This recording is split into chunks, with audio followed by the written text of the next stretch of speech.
القضية دي رعبت الكونجرس بالكامل، ومش بس كده، دي احتلت السوشيال ميديا حرفيا، وكانت المحفز والدافع الرئيسي لقانون اعترف بيه الكونجرس في 31 مايو سنة 2015. القضية دي لبنت اسمها روزانا جاليانو وجوزها واللي اسمه خوسيه جازينتو، وخليني اقول لك ان فرق السن بينهم 30 سنة. ودلوقتي قد يجي في دماغك ان القضية دي قضية خيانة او سرقة، ولكن خليني اقول لك انها غير كده تماما وفريدة من نوعها جدا. دلوقتي تعالى نعرف سوا بالترتيب ايه اللي حصل، ليه حصل اساسا، وليه القضية دي قلبت الارجنتين كلها والكونجرس بالكامل. يلا بينا.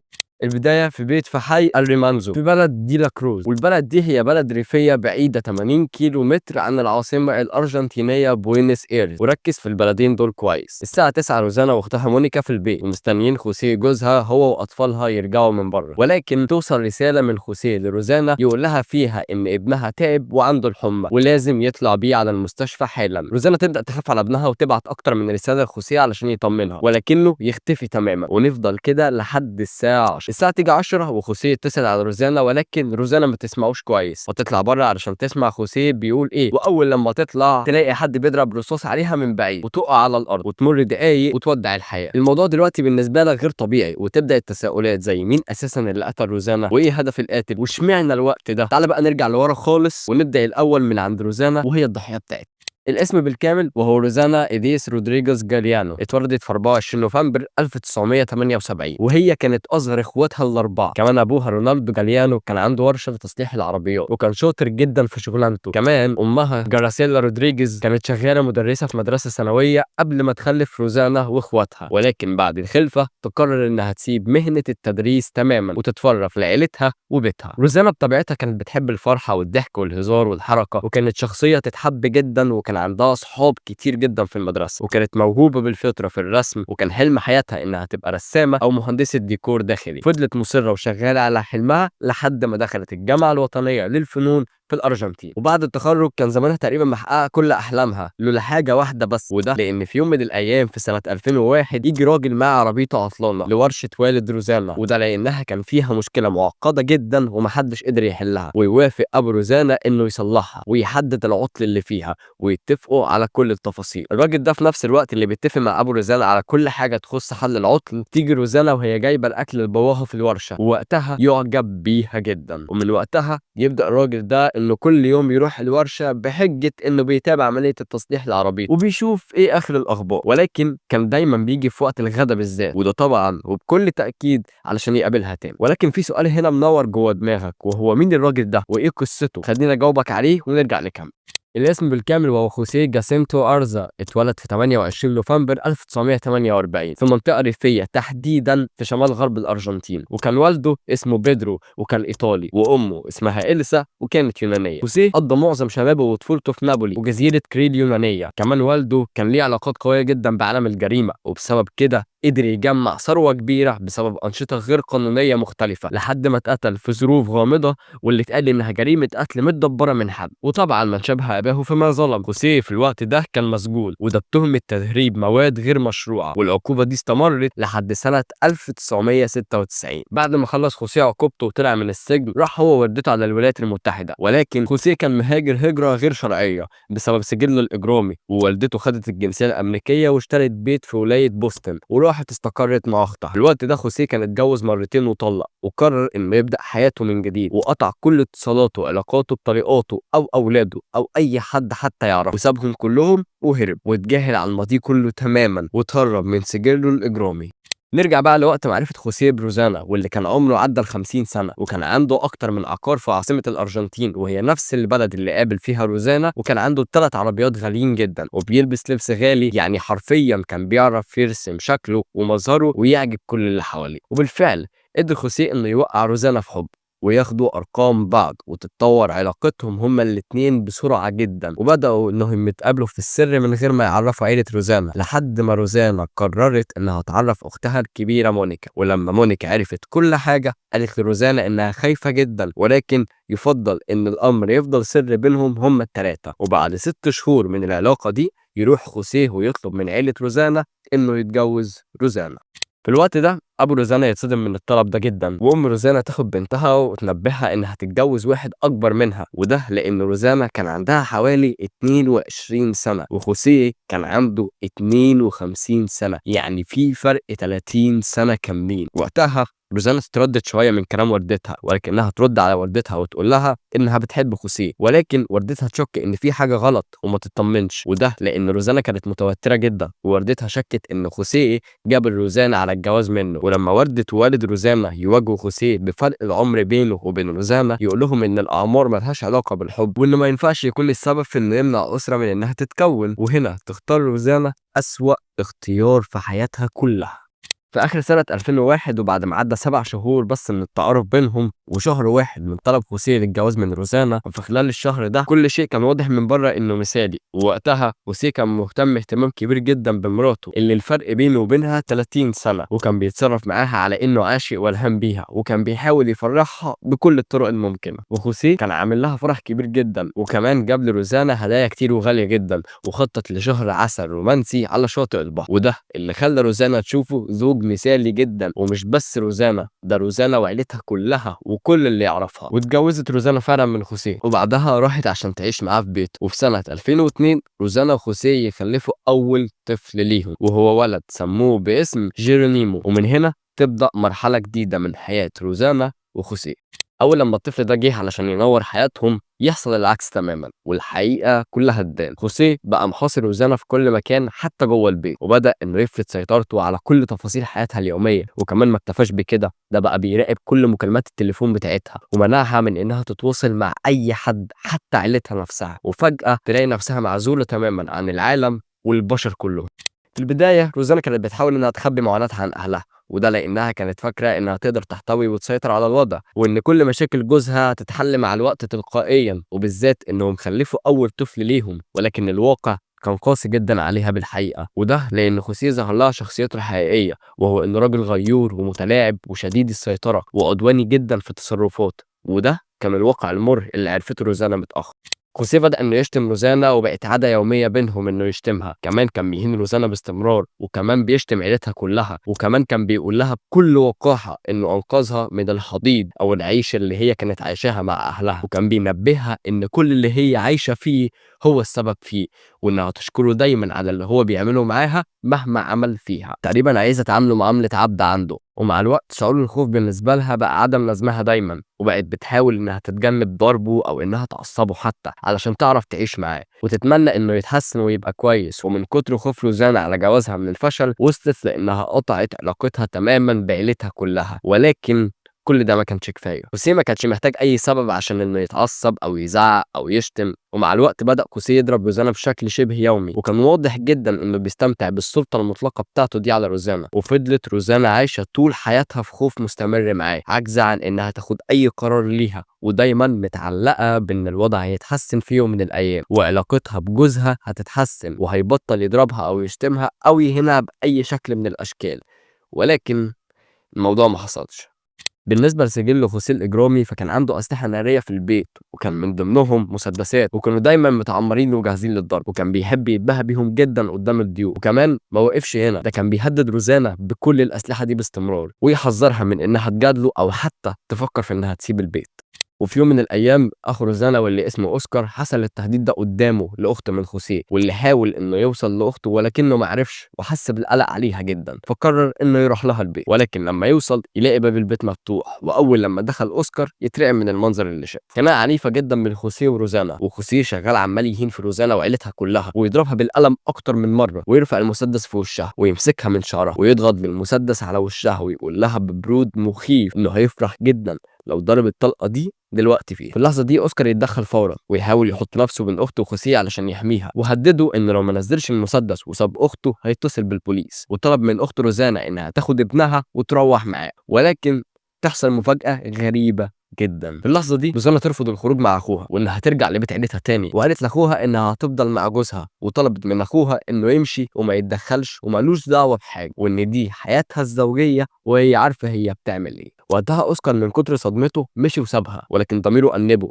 وما بعدش كتير عن البيت، وفضل قريب من البيت تحسبا لاي حاجه تحصل. وفضل مراقب روزانا وخوسيه وهو مستخبي، وحاول انه يصور بتليفونه اكتر من صوره للمشهد اللي قدامه، على الرغم من ان التليفون اللي معاه كان تليفون قديم جدا لانه من اوائل اجهزه الالفينيات، وكان ضعيف جدا في التصوير وسيء جدا في جوده الصور والفيديوهات، ولكنه كان عايز يوثق اللي بيحصل باي وسيله ممكنه. الفيديو اللي صوره اوسكار كان عباره عن خوسيه وهو ماسك مسدس في ايده وموجهه ناحيه اخت روزانا المرعوبه، واللي كانت قاعده على الارض قدامه بحاله انهيار تام. ولكن اوسكار ما مشيش الا بعد ما خوسيه ساب السلاح في جنب ودخل اوضه مكتبه وقفل على نفسه الباب، وبكده كان اطمن نوعا ما على سلامه اخته وابنها.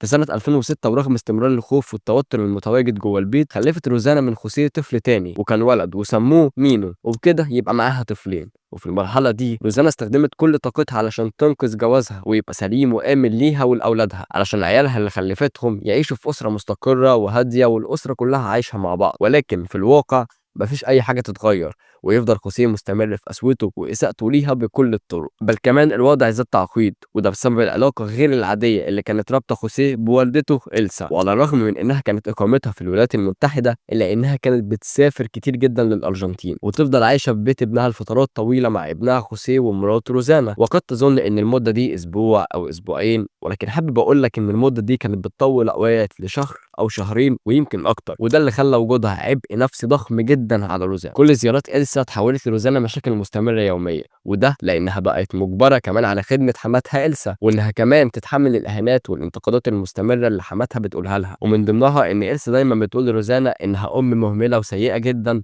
وإنها ما ينفعش تكون زوجة أو أم من الأساس، وتقول لها باستمرار إن ابنها خسارة فيها. وبصراحة يا ريتها كانت خدته وغارت. كمان كل ده ما كانش بيشبع فضول إلسا، بل كانت دايما بتتهم روزانا بإنها مستفزة وباردة، وإنها دايما السبب في إنها تستفز خوسيه وتعصبه. وهددتها بكل صراحة ووقاحة حرفيا إنها لو فكرت في أي وقت في الطلاق هتاخد منها الأطفال ومش هتخليها تشوفهم تاني طول حياتها لحد ما تموت. مشكلة إلسا ما وقفتش هنا، وده لأن إلسا كانت بتسيطر على خوسيه من بعيد، وكانت دايما بتتكلم مع ابنها في التليفون ومتابعة معاه كل التفاصيل اللي بتحصل جوه البيت، وتقول له يعمل إيه وما يعملش إيه وتنصحه. والمفروض إنها كده بتنصحه، بس تفتكر بقى كانت بتنصحه بإيه؟ إلسا على طول كانت بتشجع خوسيه على إنه يشد على روزانا في كل حاجة وما يسمح لهاش إنها تعترض أو تفكر تهرب أو تطلب حتى الطلاق، خوفا بس من إنها تفلت من إيديهم أو عقابهم. ونوصل لنص سنة 2006، وفي يوم من الأيام اعتدى خوسيه على روزانا بوحشية غير طبيعية وغير عادية وغير آدمية، وكسر لها مناخيرها وعدة أضلاع من جسمها. وكان الاعتداء ده بالنسبة لروزانا بمثابة القشة اللي كسرت ظهر العلاقة دي نهائيا، لأنه بعدها قررت روزانا أخيرا إنها تلجأ لكل السلطات وإنها تبلغ رسميا عن العنف اللي بتتعرض ليه من خوسيه. وبالفعل قدمت روزانا شكوى بالعنف المنزلي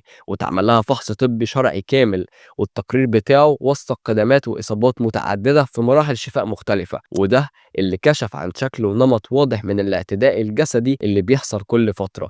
ولكن للأسف المحكمة ترفض القضية. وأحب أقولك إن السبب محدش يعرف عنه حاجة، ولكن بعدها يقدر خوسيه إنه يقنع روزانا إنها تديله فرصة جديدة وهو هيتغير. ولكن تفتكر ده هيحصل ولا لأ؟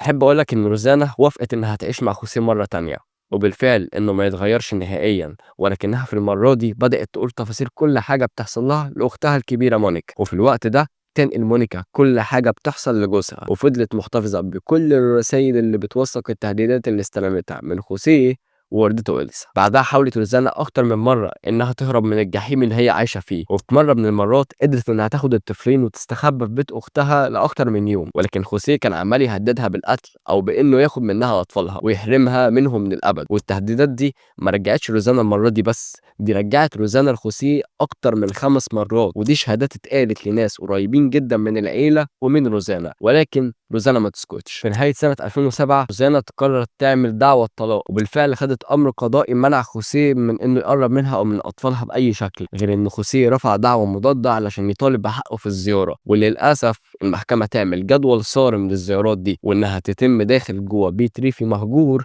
صاحبه خوسيه. في اوقات الزيارات روزانا كانت بتحضر غالبا ومعاها اخوها اوسكار، وده لانها كانت خايفه من مواجهه خوسيه لوحدها، وكانت بتحس بالامان بوجود شخص تاني معاها ويقدر انه يتدخل في اي وقت. وخلال كل اللقاءات دي اتعرفت على حارس العقار واللي اسمه دانيال، وبدات انها تحكي لدانيال كل تفاصيل معاناته، وكان هو بنفسه شاهد على اكتر من موقف خوسيه هان فيها روزانا قدامه. في الفتره دي اتعرفت روزانا كمان على شاب اسمه اوسكار لوجو، وعلاقه الصداقه بينهم اتحولت بسرعه لعلاقه عاطفيه، وأوسكار كان أكبر منها ب3 سنين بس، ولكنه كان لطيف جدا وحنين جدا معاها ومع أطفالها، وقدر إنه يصاحبهم وهم يحبوه وهو يحبهم. وقتها حست روزانا إنها لقت أخيرا الشريك المناسب لحياتها الزوجية، وهما الاتنين بدأوا يخططوا لجوازهم أول لما روزانا تخلص كل إجراءات طلاقها. ولكن الشيطان لسه بحياتها. خوسيه ما كانش سايب روزانا في حالها، وده لانه كان بيراقبها بهوس وبشكل مرضي مميت، لانه كان بيراقبها في كل مكان حرفيا، وكان بيحاول يسيطر عليها ويرجعها تاني بكل الوسائل اللي معاه. ولكن لما لقى ان كل التهديدات والاعتداءات الجسديه فشلت، لجأ لانه يرشيها وراح عرض عليها عربيه غاليه جدا مقابل انها ترجع له، ولكنها ترفض نهائيا. خوسيه كان زي ما هو على اتصال مستمر بوالدته إلسا، وقال لها على خطته علشان يقتل روزانا من خلال انه يأجر قاتل مأجور، وهنا يقدر يستفيد من سجل الإجرامي السابق. ولكن إلسا ما توافقش، دي قدمت له دعم مالي كبير علشان تساعده في تنفيذ جريمته بكل سهولة، ويقدر خوسيه في شهرين انه يلاقي قاتل ينفذ له جريمته ويحط خطة في منتهى الذكاء. تعال بقى اقول لك هو هيعملها ازاي. يوم 16 يناير 2008 تروح روزانا مع أطفالها وأختها مونيكا للبيت الريفي، علشان اليوم ده هو ميعاد زيارة خوسيه وإنه يشوف أطفاله. وبالفعل ياخد خوسيه الطفلين ويتحرك بيهم علشان يفسحوا، ويسيب روزانا ومونيكا يستنوا في البيت لحد ما يرجع هو والأطفال. الساعة 9 بالليل يبعت خوسيه رسالة لروزانا ويقول لها إن جيرونيمو تعب وجاله حمى، وإنه هياخده ويتحرك بيه على المستشفى. وقتها روزانا تقلق جدا على ابنها وتبعت أكتر من رسالة لخوسيه علشان تفهم منه إيه اللي حصل، ولكن خوسيه ما يردش ويقفل تليفون. ولما تيجي الساعة حوالي 10 بالليل يتصل خوسيه بيها، وهنا كان محضر لها فخ مميت، لأنه كان عارف إن شبكات الاتصال في البيت ده مقدومة، وإنها هتطلع علشان تدور على شبكة وتفهم ايه اللي حصل لابنها. وفعلا ده يحصل، واول لما تطلع تسمع مونيكا من جوه صوت 6 طلقات نارية ورا بعض، واول لما تطلع تشوف فيه ايه تترعب من اللي شافته.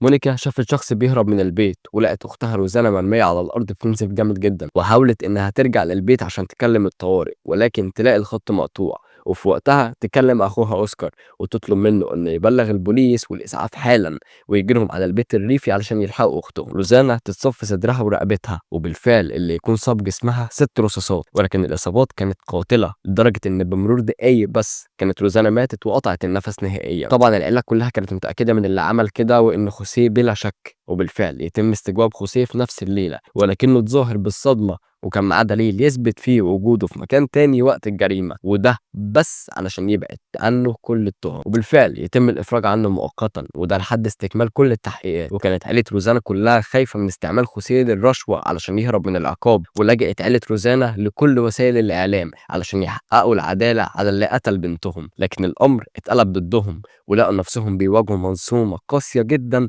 ورفضت تساعدهم.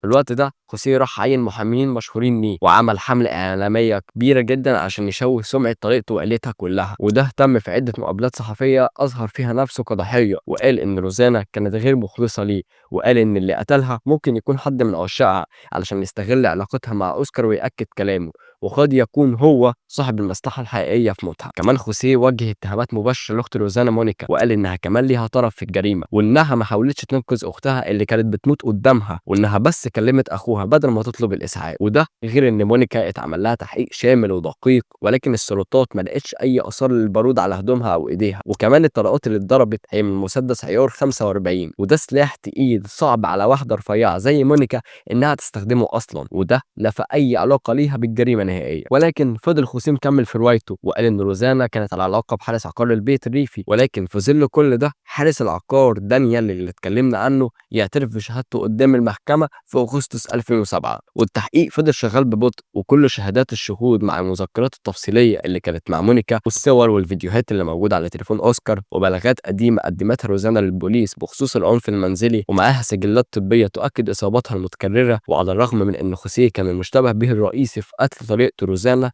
إلا إن الأطفال كانوا في حضانة خوسيه وتحت رعاية والدته إلسا لمدة 6 شهور بعد الجريمة. خلال كل الفترة دي اتمنعت عيلة جاليانو من إنها تشوف الأطفال، وما خدوش حقوق الزيارة إلا في خريف سنة 2008. وفي الوقت ده بدأ أوسكار يستقبل تهديدات مجهولة، وبسبب ده اتحط في برنامج حماية الشهود وتركب له جهاز لتتبع ومراقبة تحركاته ويحصل المتوقع. بعد كام شهر تقريبا يتم خطف اوسكار ويتعرض للضرب بطريقه صعبه جدا ويترمي في منطقه بره المدينه، فاكرين انه مات. وبفضل جهاز اشاره التتبع لقى البوليس في الوقت المناسب تم نقله فورا للمستشفى علشان يتم علاجه. وبعد سنه كامله من وفاه روزانا يتم القبض على خوسيه وتوجيه ليه كل التهم، واللي كان منها الاعتداء والعنف وتدبير جريمة قتل. ولكن رغم التحقيقات والشهادات والأدلة اللي قلبت موازين القضية بالكامل، محدش قدر يعرف مين القاتل اللي قتل روزانا، ويتم القبض على أولاد عم خوسيه وهم باولو وجابرييل وجوزيف، وباعتبار إن واحد منهم قتل روزانا واتنين كانوا هيقتلوا أوسكار، إلا إنه في إبريل 2009 يتم إسقاط كل التهم الموجهة ليهم لعدم كفاية الأدلة. محاكمة المتهم الرئيسي خوسيه اتعرضت لسلسلة من التأجيلات المتكررة، وده اللي خلى في شكوك مستمرة حوالين إن في محاولات متعمدة عشان تعطل القضية. وخلال الفترة دي يتم الكشف إن إلسا كانت حولت مبلغ مالي كبير لابنها قبل وقت قليل من حدوث الجريمة. وقتها قال خوسيه إن الفلوس دي كانت عشان نشتري بيت جديد لروزانا والأطفال بعد الطلاق، إلا إن التحقيقات أثبتت إن مفيش بيت تم شراؤه، وإن كمان المبلغ اختفى فجأة من الحساب قبل أسابيع قليلة من قتلها. وقتها تم القبض على إلسا كمان كشريكة محتملة في الجريمة، ولكن هي وخوسيه يهربوا من جريمتهم للمرة التانية ويدفعوا كفالة مالية بعد فترة قليلة. ولكن أخيرا تتم المحاكمة في ربيع سنة 2013، وده بعد أكتر من 5 سنين على وفاة روزانا، إلا إن خوسيه وإلسا المتهمين الوحيدين والقاتل المأجور لسه مجهول. ويمر أسبوع واحد فقط من بدء جلسات المحاكمة يتم إصابة خوسيه بجلطة دماغية، ووقتها يتنقل للمستشفى فورا، وتم وضع إلسا تحت الإقامة الجبرية. خلال الفترة دي كان الأطفال عايشين مع عيلة جاليانو، وتعدت 6 شهور ويتم استئناف المحاكمة، ويتم رفض جميع دفوع خوسيه وإلسا، ويتم إدانة المتهمين، ويثبت إن الدافع الرئيسي للجريمة كان رفض خوسيه إنه يدي روزانا حقها وحضانة الأطفال خلال إجراءات الطلاق. وكمان يتم إثبات إن إلسا كانت عارفة كل خطط ابنها وكانت بتدعمه وبتساعده في كل حاجة. بس قبل ما نكمل وإحنا لسه في سنة 2013، تفتكر إيه اللي خلى قضية زي دي تقلب الكونجرس كله والسوشيال ميديا كلها؟ تعال أقول لك السبب الحقيقي للسؤال ده. عايز اقول لك ان قضيه روزانا جاليانو كانت نقطه تحول مفصليه في التشريع في الارجنتين، وكانت المحفز الرئيسي علشان يتم عمل قانون يتوافق عليه من الكونجرس في 31 مايو سنه 2015. والقانون ده كان بينص على تجريد اي اب قتل شريكه حياته او صابها اي اذى او اعتدى عليها جنسيا من كل حقوقه الابويه. ودي كانت محاولة قوية جدا لحماية الأطفال. بس هما إيه اللي خلاهم يحصل كده أصلا؟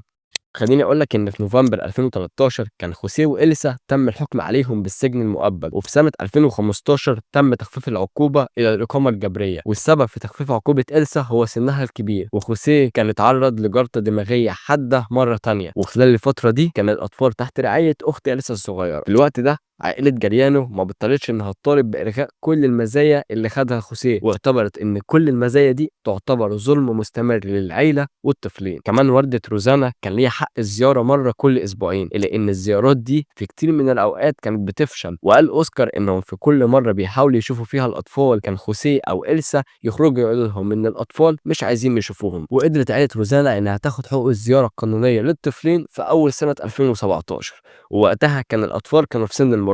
وبعد سنين من الانقطاع التام عن عيلة والدتهم تبدأ اللقاءات مع عيلة روزانا، ولكن ببرود تام. وفي يوم 24 أكتوبر 2018 يموت خوسيه نتيجة جلطة دماغية جديدة، وده كان قبل شهر واحد بس من وصوله لل70. وفي السنة اللي بعديها تموت إليسا وهي عندها 91 سنة.